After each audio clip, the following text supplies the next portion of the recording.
அஸ்ஸலாமு அலைக்கும் ரஹ்மத்துல்லாஹி வபரகாத்துஹு. எல்லாம் வல்ல அல்லாஹு தாலாவின் நல்லடியார்களே, நாம் எல்லாம் நோன்பு பெருநாளை அடைந்தவர்களாக, இன்னும் இந்த ஈதுல் ஃபித்ரை அந்த தொழுகையை தொழுதவர்களாக, இன்னும் நம்முடைய குடும்பத்தார்களோடு, இன்னும் நம்முடைய குழந்தைகளோடு, இன்னும் நம்முடைய உறவுகளோடு சந்தோஷமாக இன்றைய தினம் நாம் கழிக்கின்ற நிலையில், இன்னும் அல்லாஹ் ரப்புல் ஆலமீன் திருமறை குரானிலே சொல்லி இருக்கின்ற அந்த வாக்கின்படி அல்லாஹ் சொல்லி காட்டுகின்றான், நீங்கள் என்னை நினைவுங்கள், நீங்கள் என்னை நினைவு கூறுங்கள், நான் உங்களை நினைவு கூறுகிறேன். அப்போ நாம் அல்லாஹ்வை நினைக்கும் போதெல்லாம் அல்லாஹ் ரப்புல் ஆலமீன் நம்மை நினைவு கூர்ந்து கொண்டே இருக்கிறான். இந்த ரமலான் மாதத்தில் நாம் அதிகமாக அல்லாஹ்வை நினைவு கூறியவங்களாக இருந்தோம். ஆனால் அப்படியே இந்த ரமலான் நம்மை விட்டு போயிடுச்சுன்னு சொன்னா, அப்படியே கொஞ்சம் கொஞ்சமாக நம்முடைய அமல்களும் நம்மை விட்டு போகக்கூடியதாக இருக்கு. இன்னும் உதாரணமாக தொழுகை எடுத்துக்கொண்டோம் என்று சொன்னால், இன்றைக்கு ஐவேளை சரியாக தொழக்கூடியவர்கள், இன்னும் நிலவிலே தஹஜ்ஜுதை நிறைவேறக்கூடிய இந்த மக்கள், ஆனால் அப்படியே ரமலானுக்கு பிறகு இந்த தொழுகைக்கும் நமக்கும் சம்பந்தம் இல்லை, இன்னும் இந்த இரவு தொழுகைக்கும் நமக்கும் சம்பந்தம் இல்லை, அப்படின்ற அளவிற்கு இந்த இபாதத்தை விட்டு தொழுகையை விட்டு தூரமாக கூடிய நிலைமையை இந்த மக்களிடத்திலே பார்க்க முடியுது. ஆனால் அல்லாஹ் ரப்புல் ஆலமீன் இந்த தொழுகையை பற்றி என்ன தெரியுமா சொல்றான்? இந்த தொழுகைதான் ஒரு மூமினுக்கும் காஃபிருக்கும் உள்ள வேறுபாடு. யார் தொழலையோ அவர்கள் அல்லாஹ்வின் பார்வையில முஸ்லிமே இல்ல. நாம் பேர் வச்சுக்கலாம், ஆயிஷா, ஃபாத்திமா அப்படின்னு நமக்கு முஸ்லிமான பெயர்கள் நீங்கள் வைத்திருந்தாலும், இன்னும் புர்காவை நாம் போட்டுக்கொண்டாலும், ஆனால் அல்லாஹ்வின் பார்வையிலே நாம் முஸ்லிமாக கணக்கெடுக்க முடியாது. அப்போ எப்பதான் எடுக்க முடியும்? யார் தொழுகிறாங்களோ அவர்கள் தான் அல்லாஹ்வின் பார்வையிலே முஸ்லிமாக ஆக முடியும். ஏனென்று சொன்னால் ரசூலுல்லாஹ் தெளிவா சொல்றாங்க, காஃபிருக்கும் நமக்கும் உள்ள வேறுபாடு தொழுகைதான். காஃபிர்கள் தொழ மாட்டாங்க, அதே மாதிரியே தொழாதவங்களாகவே முஸ்லிம்கள் இருந்தாங்கன்னு சொன்னா அவங்களுக்கும் உங்களுக்கு எந்த சம்பந்தமுமே இல்லை ரசூலுல்லாஹ் சொல்றாங்க. அப்ப அந்த தொழுகையை நாம் முறையாக சரியாக தொழக்கூடியவங்களாக இந்த ரமலானோடு இன்றோடு அப்படி விட்டு விடாமல் இதற்கு பிறகும் வரக்கூடிய அந்த லுஹரில் இருந்தே லுஹர், அசர், மக்ரிப், இஷாவை அப்படியே தொடர்ந்து கடைபிடிக்கக்கூடிய மக்களாக அல்லாஹ் ரப்புல் ஆலமீன் உங்களை நம்மை ஆக்க வேண்டும் இன்ஷா அல்லாஹ். இன்னும் சொல்வதாக இருந்தால், இந்த ரமலான் மாதத்துடைய சிறப்பை நாம் சொல்லிக் கொண்டே போகலாம்.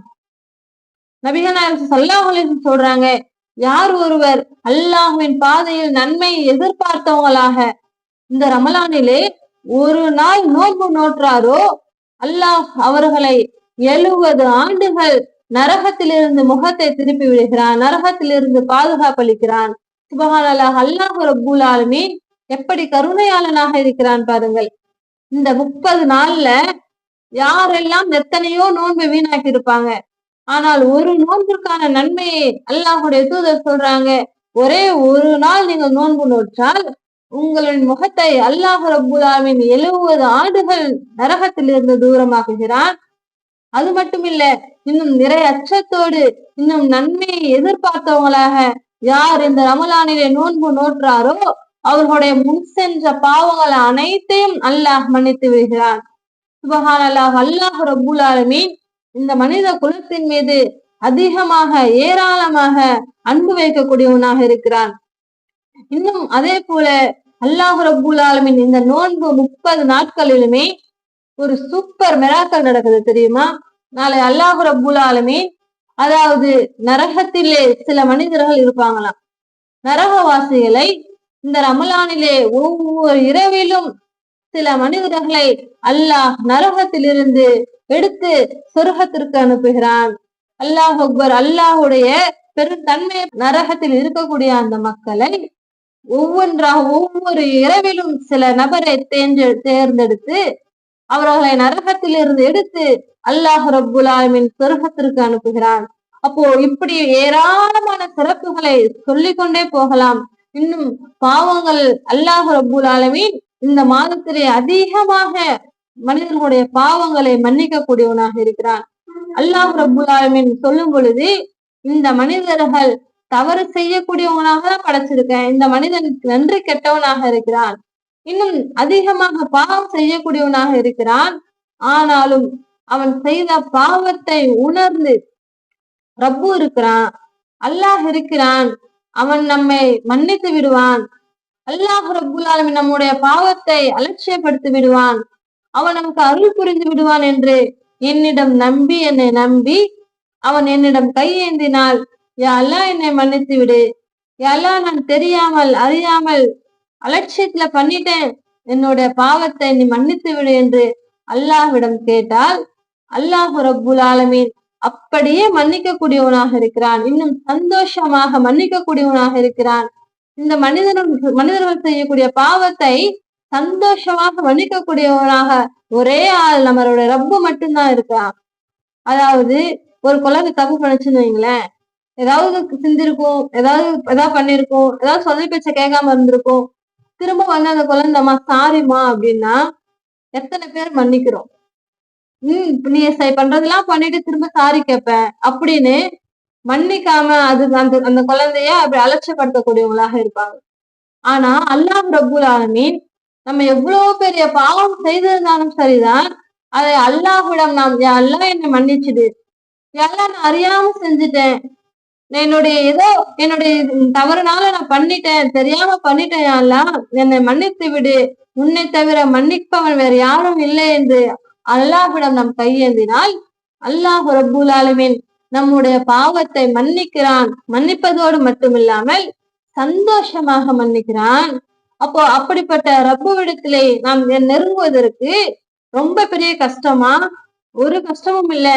அல்லாஹுடைய தூதர் சொல்றாங்க, உங்களுக்கு ஒரு சிரமம் ஏற்படுதா, உங்களுக்கு ஒரு கஷ்டம் ஏற்படுதா, தொழுகையின் மூலமாக அல்லாஹ்விடம் உதவி கேளுங்கள், இன்னும் பொறுமையை கொண்டு அல்லாஹ்விடம் உதவி கேளுங்கள் என்று நபிகள் ஸல்லல்லாஹு அலைஹி வஸல்லம் அவர்கள் அல்லாஹுடைய குணத்தை பற்றி சொல்றாங்க. இப்படி ஏராளமான விஷயங்களை நாம் சொல்லிக்கொண்டே போகலாம். இன்றைக்கு அல்லாஹ் ரப்புல் ஆலமீன் நம்மை இந்த ரமலான் மாதத்தை முழுவதும் நம்மளை அடைய செய்து, இன்னும் அந்த பெருநாள் தொழுகையும் நமக்கு தொலை வைத்து, இன்றைக்கு நம்முடைய குடும்பத்தார்களோடு சந்தோஷமாக அல்லாஹ் ரப்புல் ஆலமீன் நம்மளை அமர வைத்திருக்கின்றானே, அதற்கு நாம் அல்லாஹ்விடத்திலே அதிகமாக நன்றி செலுத்தக்கூடியவங்களாக இருக்கணும். அல்லாஹ்விடத்திலே அதிகமாக புகழக்கூடிய வார்த்தையை சொல்லுங்கள். யா அல்லாஹ் இந்த ரமலானை அடையக்கூடிய வாய்ப்பை நீ எனக்கு கொடுத்தாய் அல்லாஹ், அல்ஹம்துலில்லாஹ், உனக்கே எல்லாம் புகழும் யா அல்லாஹ். இன்னும் என்னுடைய குடும்பத்தாரோடு இருக்கக்கூடிய அந்த வாய்ப்பை பாக்கியத்தை நீ கொடுத்தாய், அல்ஹம்துலில்லாஹ் யா அல்லாஹ். இன்னும் என்னுடைய பாவங்களை எல்லாம் மன்னிப்பதற்கு அந்த தொழுகையை நீ எனக்கு கொடுத்தாய், அதற்கு எல்லாம் புகழும் உனக்கே அல்லாஹ் என்று நாம் அல்லாஹ்விடத்திலே அல்லாஹ் நமக்கு செய்த அந்த உதவியை நினைத்து அல்லாஹ்விடம் சொல்லி அவனிடத்திலே நாம் பிரார்த்தனை செய்தோம் என்று சொன்னால் அல்லாஹ் இன்னும் அதிகமாக மன அமைதியையும் நிம்மதியையும் தரக்கூடியவனாக இருக்கிறான். அப்படி நாம் அல்லாஹ்விற்கு அதிகமாக நன்றி செலுத்தக்கூடிய மக்களாக, இன்னும் அல்லாஹ்வை அதிகமாக புகழக்கூடியவங்களாக இந்த தினத்திலிருந்து நாம் மாற வேண்டும் இன்ஷா அல்லாஹ். அஸ்ஸலாமு அலைக்கும் ரஹ்மத்துல்லாஹி வபரகாத்துஹு.